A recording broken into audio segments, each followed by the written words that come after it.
my 1920s house that only has one door. I should specify, I don't mean this door, I mean one external door to the entire property. And that is not the only weird piece of design in this house. So let me show you the quirks of my home and tell you why we chose not to change a thing.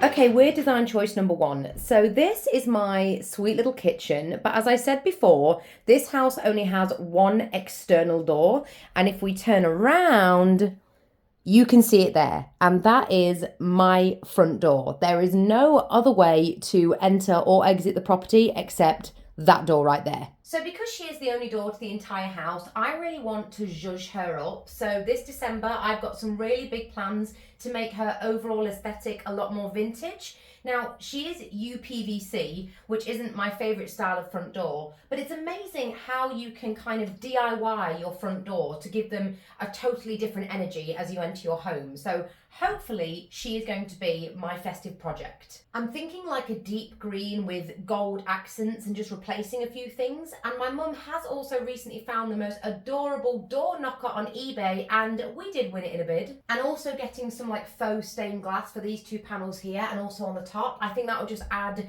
a lot more character to the front door. And as our only one, I think she needs a bit of TLC. Okay, moving on. Weird design quirk number two. We are still very much in the kitchen, but we've got to turn around once again to this door. And what do you think hides behind mystery door number two? Yep. Welcome to my bathroom. Now, I can't claim to understand the design choice of having a bathroom installed right off the kitchen, but what I can surmise is the original toilet of a house of this age was likely in the outhouse, which is literally just there. And obviously, because it was built in the 1920s, late 1920s, an indoor bathroom would have been a luxury. And then as times moved on, the owners must have decided to install an indoor bathroom. Now, I'm guessing they didn't want to install the bathroom upstairs because they didn't want to sacrifice the size of their bedrooms. And so here must have been the best option. Now, I don't know if this part was an extension on the house or potentially was part of a bigger kitchen. I have no idea. But yeah, this was the final resting place of the family bathroom. And because this bathroom is on the ground floor, that means that whilst I shower, I get a lovely view of the garden. And how many people can really say that? So whilst I'm shampooing my hair, I can look out and see my aviary full of pigeons and give them a little wave. It also helps whilst I'm on pigeon watching duty, because I'm currently waiting for one of my flock to return home anyway. So I'm keeping that open so I can keep an eye on when he arrives home. Anyway, onwards.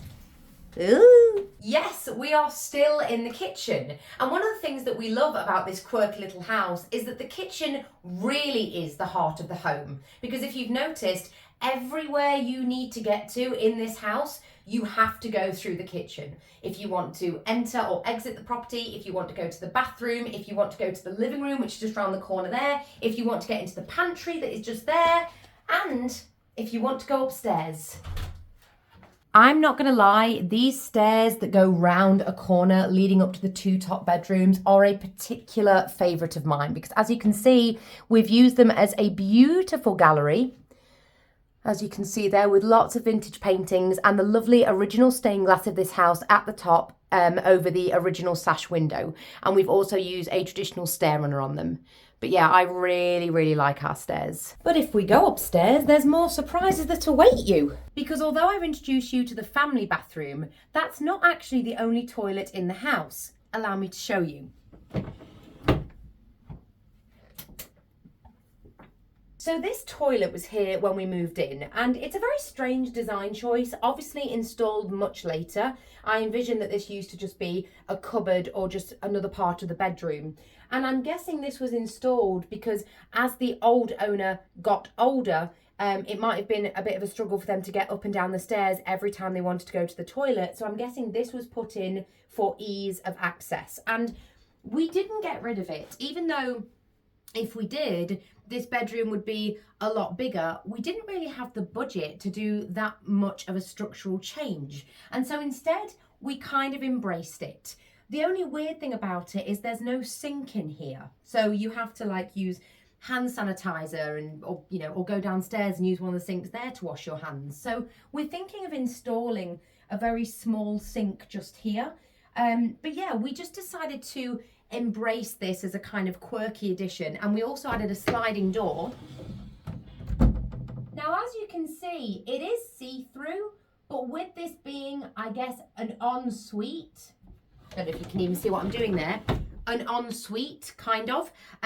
Privacy wasn't a massive issue because this is my mum's room, so whenever my mum's using the toilet, her bedroom door is closed anyway, but this was just an extra, otherwise it would have just been a doorway, which we didn't think looked very good. But yeah, we're embracing it. And it's weird. This part of the house, I actually sometimes quite like just sitting in because it's like a room within a room. It feels very nooky and tucked away, and I don't know, I kind of like it. Okay. So why didn't we change these very strange elements to our home? Well, to be honest with you, it was mainly practicality and budget. When we moved into this house, there was already so much to do because it was very dated and very tired, and dated in the kind of wrong way, if you know what I mean. So there was already a lot to do. So doing big structural changes was just not a possibility for us at that time. And arguably now we could move that bathroom upstairs or get rid of that small toilet, but we've become kind of affectionately used to them. And I don't know, we're used to the quirks of this house, being able to smell the dinner whilst you're having a bath or watch the cat roam around in the garden whilst you're having a shower has just become part and parcel of living here. Plus, I really didn't want to sacrifice the size of my bedroom because I spend a lot of time in here, and so being able to have this kind of size it's really important to me. And like I say, when my mum's at work, that nooky little toilet just gives me a little bit of headspace and an extra bit of privacy, and I kind of love it. The only thing I think we would benefit from is having another external door, because I tell you, the challenges of only having one front door. And a few years ago, me and my mum used to have two dogs, my childhood dogs. They were called Scrappy and Suki. Scrappy was a Jack Russell cross and Suki was a Yorkshire Terrier cross. And the challenge of only having one door, only having the front door when you need to let them out and things, or even now when you're trying to like bring all the shopping in, or when you just want to, open the door to enjoy the sunshine or let a bit of fresh air in, but you don't want to run the risk of someone coming to your house and knocking on the door. Like we're quite private people. So if we're going to leave our door open to let in a bit of fresh air, we are running the risk of anybody turning up to our front door, and you can't get away. You can't hide because that's the only door. So it's like the street, we've got a small front garden and then a wooden gate, and then as soon as you open that wooden gate, there is our front door. You cannot miss us. If you came to us, you would not be able to miss us. So that has been the biggest challenge. It's awkward, and where it's positioned in the house is awkward. I mean, you imagine carrying furniture through it, when we were moving in, sofas and beds and all kinds of stuff. It was very challenging, and I always like the idea of one day having like large patio doors that lead out to a nice, very private back garden. But for now, like I say, we are learning to live with it. We've been forced to get to know our neighbours, and that has not necessarily been a bad thing. But I guess another reason that we don't just jump to change something in a house is because we very much like things that have character and have story. And I like to think that life gives you opportunities to embrace rather than take control. It's like, for example, when we moved into this house, there was this stencil drawing of like red roses going all along my bedroom, all the way around the room, and also in the living room.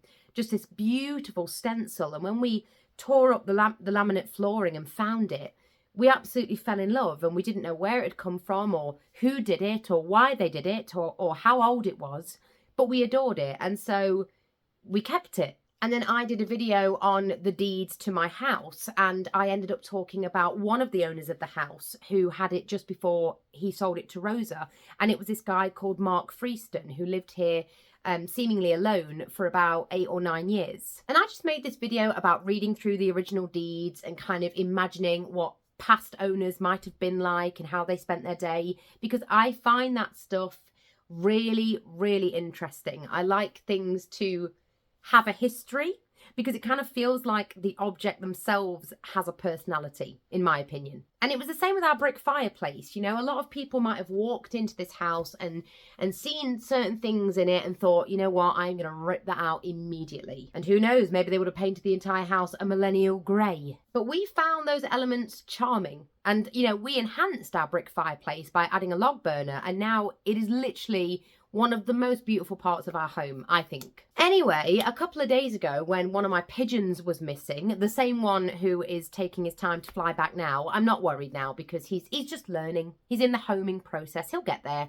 But anyway, he'd gone walkabout, and I wanted to ask a neighbour if I could check their garden because I was worried that he'd been grounded by a bird of prey. It's a long story. You can follow me on TikTok if you want to learn more about the pigeon gang. But anyway, I knocked on this neighbour's house, and absolutely they were lovely. They let me look around their garden. They were amazed to hear that I keep pigeons. They thought it was really quirky. And I didn't find anything.